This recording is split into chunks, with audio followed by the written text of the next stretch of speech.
Bonjour, bonsoir à toi qui écoute cette petite vidéo. Aujourd'hui, je veux te parler des bienfaits, des vertus de la méditation. Dans toute sa zénitude, la méditation est un acte de pouvoir qui vous permet de devenir maître de votre esprit et de votre vie. Elle transforme littéralement la structure du cerveau du pratiquant. Durant cette période de lâcher-prise et de calme intérieur, votre mental peut se connecter à sa source d'énergie et de créativité. Il y a une diminution significative de la production de cortisol, qui est l'hormone du stress. Cela en résulte une paix, un plus grand contrôle sur ses réactions, un sentiment de béatitude, une plus grande concentration, une amélioration de la mémoire, un meilleur sommeil, une amélioration de l'humeur, un sens de l'intuition accru, et j'en passe.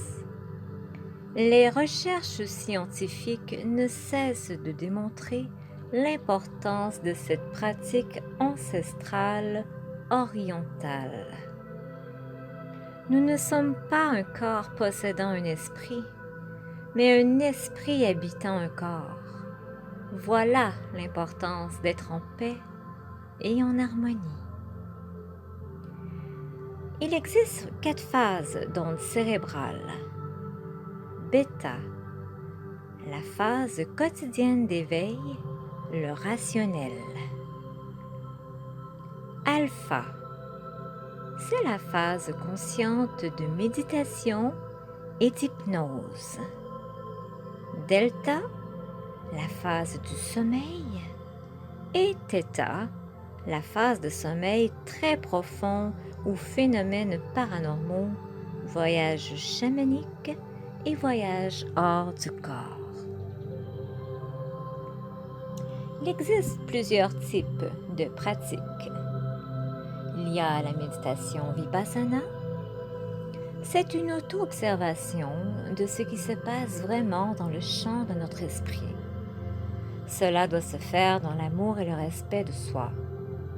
Cela nous permet de laisser aller ce qui ne nous sert plus afin de se libérer d'un stress, d'une souffrance physique ou émotionnelle. Notre esprit influence notre corps et vice-versa. Nous comprenons donc ce que veut dire un esprit sain dans un corps sain. Si vous apprenez une bonne nouvelle, vous vous sentez euphorique, léger. La bonne nouvelle est d'ordre intellectuel. La sensation est ressentie à travers le corps. Il y a la méditation transcendantale avec mantra en sanskrit. En position tailleur, vous choisissez le thème de votre méditation. Vous voulez plus de paix, d'harmonie, plus d'énergie. Vous récitez mentalement le mantra approprié entre les respirations. Cela permet à l'esprit de demeurer focalisé sur un objectif et cesse de vagabonder.